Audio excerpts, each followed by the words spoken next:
Last week, Friday, the ICJ ordered provisional measures for the Israeli government to refrain from genocidal acts following South Africa's submission to the World Court on charges related to the Genocide Convention. Now, the ruling aims to hold Israel accountable for violating international law. However, the ICJ did not definitively determine Israel's guilt of genocide.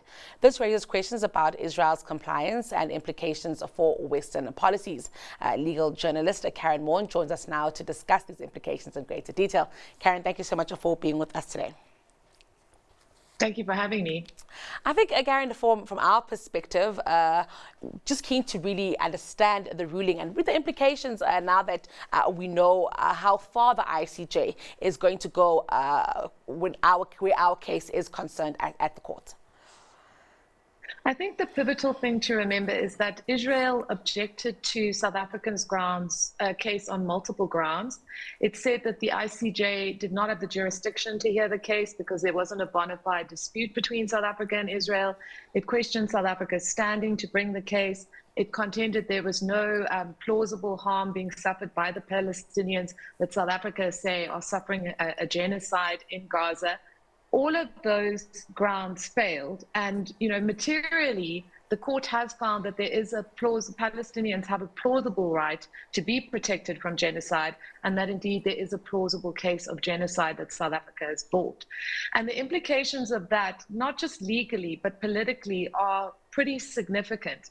As I reported for News 24 today, there was a case brought by an American Palestinian rights organization in the district court in America on Friday, advocating for, seeking an injunction against the Biden administration to stop it from supplying arms and ammunition to Israel on the basis, in some respects, that there has been a sort of provisional finding or a plausible finding of potential genocide against Israel, and that by continuing to supply arms and weapons to Israel, the United States can be said to be complicit in genocide.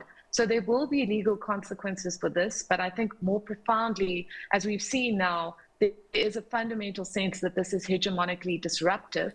And I think that, we are going to see a greater sort of sense of the value and worth of international law at this point, given what Israel does in response to this decision and whether it complies with the orders given by the court. I'm actually keen to unpack that issue of enforceability, and the ICJ's ability to see that through, Karyn. Who then becomes in charge of ensuring that, based on the ruling at the ICJ, Israel does indeed comply? And if they don't, what are the consequences to that? Well, the ICJ cannot enforce its rulings. It is a United Nations court. It was brought into existence, to essentially safeguard, the Genocide Convention, amongst many other things. And it plays a very crucial role, because obviously, if there is, a distinct defiance of its orders, as we've seen in the Russia-Ukraine case, people will question the effectiveness and the value of going there.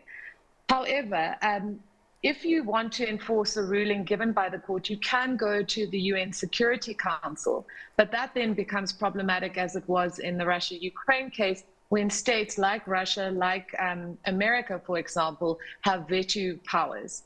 And what is going to be politically awkward is, with this plausible finding of genocide against Israel, whether America, who was so outspoken and made submissions to the ICJ about the genocide case that was pursued by the Ukraine against Russia, then vetoes potential enforcement measures against Israel. And I think that is what the world is watching to see. And I think that's why we've seen a greater emphasis from the American government, for example, on pursuing a ceasefire and trying to, get a sense of greater humanitarian aid to Gaza, where many human rights bodies, including a number of UN bodies, have openly said that the human rights situation there is absolutely catastrophic.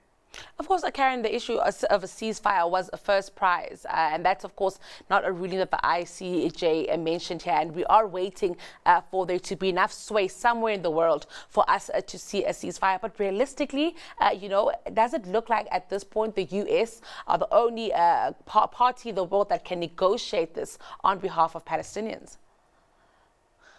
I think the I think the reality is so dire.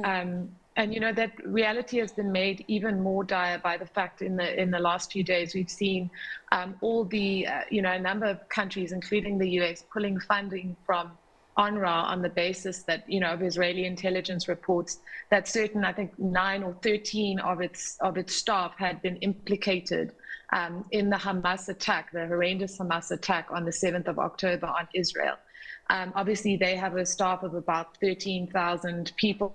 And Norway, for example, their foreign minister has come out and said that, obviously an investigation needs to be done, but curtailing funding at this point in the situation where UNRWA is the only agency that is providing aid to Palestinians in Gaza is it has incredibly adverse implications.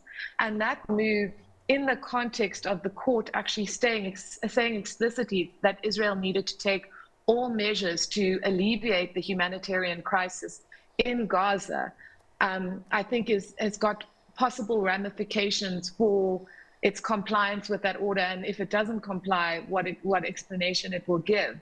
But it clearly is developing into a catastrophic situation. It is a catastrophic situation.